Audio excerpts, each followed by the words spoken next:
You're listening to Vaquero News. Good morning, Vaqueros. While Halloween is on Saturday, we still want to wish you all a happy Halloween. It is 9 a.m. Monday, October 26, 2020. Welcome to this week's newscast. I am Victor Ramirez, and we hope you had a restful weekend. Starting out the newscast, reporter Justin Elizalde tells us about counties in the Rio Grande Valley issuing Halloween restrictions. Hidalgo County Judge Richard F. Cortez becomes the most recent county judge in the Rio Grande Valley to issue an amended emergency order prohibiting or restricting Halloween celebrations and activities. In a news release last Wednesday, Cortez stated that public safety was at the top of his mind when making the decision. The amended order does allow for cities in the county to host their own celebrations with safety protocols in place and offers alternatives such as drive-by Halloween costume contests or a socially distanced outdoor movie night. Cortez did not choose to opt into Governor Greg Abbott's Executive Order GA32, which allowed counties the option to reopen bars and similar establishments. Vaquero Radio interviewed Cortez and asked his response to the possibility of residents traveling to Cameron County, where bars have reopened as previously reported. Well, that's usually what happens when you can't do certain things in a certain area, then you gravitate and go to someone else. People in Hidalgo County can go enjoy a beer, a mixed drink, or whatever in a restaurant. Cameron County Judge Eddie Trevino Jr. signed a similar amended order on October 16th, which will last until at least November 9th. Trevino stated why activities are being restricted. The idea of parties and people getting together and enjoying themselves, drinking, potentially leads to the lower use of masks, facial coverings, lower use of social distancing. So you combine those two plus crowds of individuals, and you're talking about spreading events. Cortez asked county residents to practice safety protocols when traveling outside of the county. As of last Wednesday, all 4 counties issued amended emergency orders or proclamations restricting or prohibiting Halloween activities. For more information on alternative Halloween activities, visit cdc.gov/Halloween. I'm Justin Elizalde for Vaquero News. While counties in the valley have issued Halloween restrictions, UTRGV Campus Activities Board will be hosting several Halloween events this week. Celebrating Halloween traditionally, such as trick-or-treating, is not an option right now due to the ongoing pandemic, but the Campus Activities Board has several events planned this week in celebration of the spooky season. CAB will be hosting virtual Halloween escape room from 9 to 10 p.m. on October 29th, in which students will have to escape an elevator shaft. CAB Culture Committee Chair Alejandra Santos says the board wanted to have unique events for Halloween. We didn't want to do something that we usually do, like a movie. We didn't want students to just be looking at a screen and not really interacting. Santos says the event is a first-come, first-served basis to the first 50 students that RSVP on V-Link. It's going to be split for 25 students in one, and the other one is going to have the other 25 students. Once they are in, we are going to be providing a special website. So basically, all the students are going to be talking if they want. It's mostly preferred for it to be on voice. Campus Activities Board is also hosting pumpkin carving competition happening now. CAB After Dark Committee Chair Alejandra Ramirez says the competition is usually hosted on campus, but due to the COVID-19, it was decided to gather submissions from students. A lot of students may have already carved their own pumpkins at home with their families or, their friends. The way that it works pretty much is that we're just collecting submissions of students, collecting their information. They can direct messages through our social media platforms. Ramirez says the submissions will be posted on CAP's Facebook page and winner will be selected via likes. The deadline for submission is October 20th and the voting time period will be from October 29th through the 31st. Visit CAP's Facebook page for updates and other future events. This is Victor Ramirez for Vaquero News. Reporter Rodolfo Alvarado attended a Halloween scary storytelling event last week and UTRGV students shared some spooky encounters.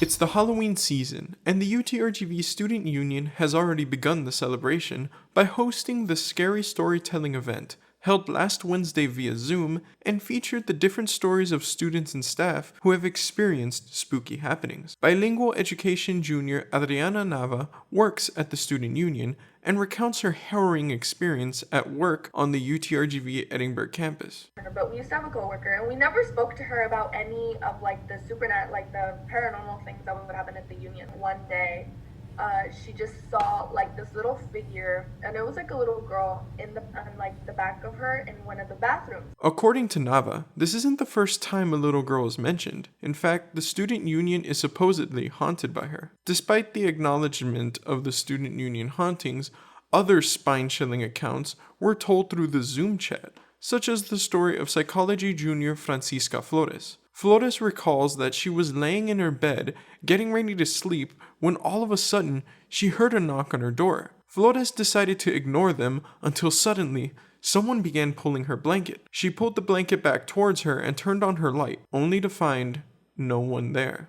Event manager for the student union, Mabel Cortina Matos, says that these activities are meant to bring the campus community together and encourages students to participate in similar events. We hope that they are finding people that share their same interests and that they're finding an avenue to engage with campus. Although the scary storytelling event happened last week, students can still participate in the Halloween costume contest by submitting a photo of themselves wearing a costume to the UTRGV Student Union's social media accounts or email before Wednesday. For any additional information on the costume contest or future events, visit the Student Union's Facebook page. This is Rodolfo Alvarado for Vaquero News. Moving on from spooky news, UTRGV is providing additional aid for the spring semester. UTRGV announced the Spring Relief Package, which will offer aid to qualifying students who register and complete all financial aid requirements by December 18th.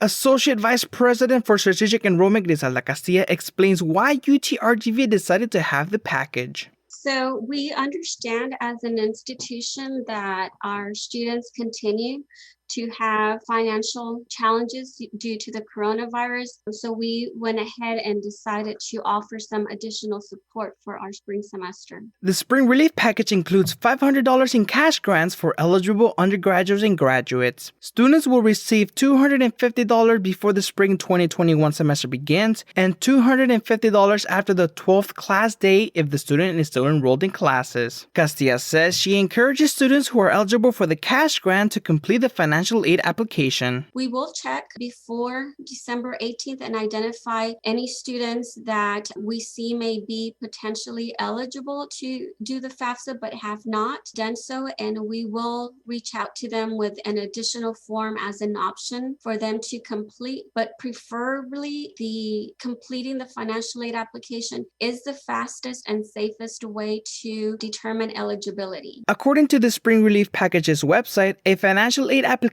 is not required, but if students do not have a FAFSA or TASFA on file, students will be required to complete and submit an attestation to confirm eligibility. Students will be notified via UTRGV email if this applies. Castilla says students who graduated from high school on or after May 2020 and are new to higher education do not qualify for the cash grant, but may be eligible to receive $250 in tuition relief. Eligible full-time online graduate students can receive up to $250 of tuition relief as well. For frequently asked questions, visit the Spring Relief Package's website. This is Victor Ramirez for Vaquero News. Election Day is on November 3rd, and the third presidential debate offered voters a last look at the candidates. Justin Elizalde tells us more. A clear contrast was evident this past Thursday at the third and final presidential debate held at Belmont University in Nashville between President Donald Trump and former Vice President Joe Biden.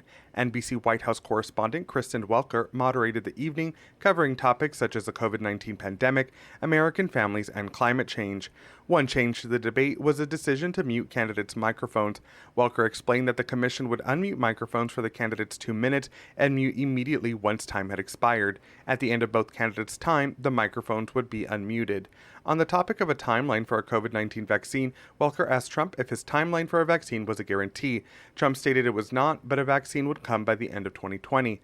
Trump also stated that the military would distribute his estimate of 100 million vials, and when asked by Welker if his timeline was more accurate than his officials, Trump said this. No, I think my timeline is going to be more accurate. Welker asked Biden what steps he would take to give the public confidence in a government-approved vaccine. Make sure it's totally transparent. Have the scientists of the world see it, know it, look at it, go through all the processes. On the topic of climate change, Trump stated that the United States had become energy independent. He also stated alternative energy such as wind was expensive, killed birds, and led to an increase in carbon emission from their production, and solar energy was too weak to power factories. He asked Biden his stance on fracking, stating the former vice president had wanted to ban the controversial process. Welker asked Biden if he would rule out banning fracking. I do rule out banning fracking because the answer, we need other industries to transition to get to ultimately a complete zero emissions by 2025. For full debate coverage, visit utrgvradio.com. I'm Justin Elizalde for Vaquero News. And McLean goes up and throws down a monster dunk. That fires up the UTRGV Fieldhouse. And now time for Vaquero Sports. Sports reporter Luis Rubio spoke with a university official about how COVID-19 cases are being handled within the UTRGV Athletics Department. UTRGV Vice President and Director of Athletics Chasse confirmed 24 positive cases of COVID-19 within the UTRGV Department of Intercollegiate Athletics to the Writer newspaper last Friday. According to the Writer, confirmed positive COVID-19 cases among the UTRGV men's basketball, women's volleyball, golf, soccer, cross-country, and track and field programs. Vaquero Radio interviewed Conque on the procedures of COVID-19 cases within the athletics department. Conque explains the rapid mobilization of the department when it is informed of a positive COVID-19 case. I can't emphasize enough that we move immediately, within minutes, literally within minutes. We've got a COVID response team within our athletics department that dovetails and works in tandem and takes guidance from our COVID task force on campus. According to Conque, student athletes that test positive are immediately isolated. Conque said there are 4 different options for student athletes on where they can isolate dependent on their housing situation. Visit utrgvradio.com for the complete housing details. Conque added that once in isolation, student athletes are in constant communication with coaches and staff, and food is provided by Sodexo. We work with Sodexo, phenomenal partnership with Sodexo. Food is provided to our student athletes during their time. They're in constant communication with coaches, obviously via virtually with our athletic training and sports medicine staff and our physicians. According to Conque, student athletes must be in isolation for a 10-day period. After 10 days, student athletes do not have to produce a negative COVID-19 test result to be released. And so that's overseen by our medical physicians, our sports medicine physicians. And so it requires an EKG, other reviews by our medical team. And then it's usually a 5 to 7 day transition to get them back into sport. And so that's all overseen by Dr. Gonzalez and Dr. Perez. Conque added that UTRGV Athletics is taking every precaution necessary in order to provide student athletes an opportunity to play college athletics amid the COVID-19 pandemic. For Vaquero Radio, I'm Luis Rubio. And now for this week's weather report. Today in Bronzeville, partly sunny with a high near of 88 degrees with southeast winds of 9 to 17 miles per hour. Edinburgh will be sunny today, and Tuesday should be different. Edinburgh will have a 30% chance of showers, partly sunny with a high near of 71 degrees.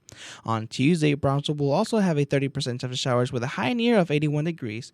Throughout the week, Edinburgh and Brownsville will be sunny with clear skies. That's it for your weekly weather report. We will see you all here next week. And now for this week's event calendar. Friday is the last day of early voting. Don't forget to vote, Vaqueros. The UTRGV Edinburgh campus will have an early voting and election day site in the ballroom.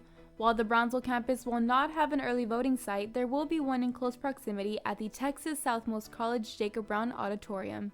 To find an early voting or election day polling site, visit the Hidalgo or Cameron County Elections Department's website. Visit votetexas.gov on what to take to the voting poll sites. The Student Government Association will host Meet the Deans on Tuesday and Thursday from 12:15 to 1:30 p.m.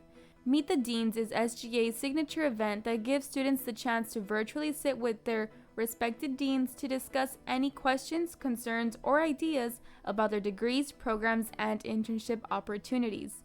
Visit V-Link to sign up or for more details.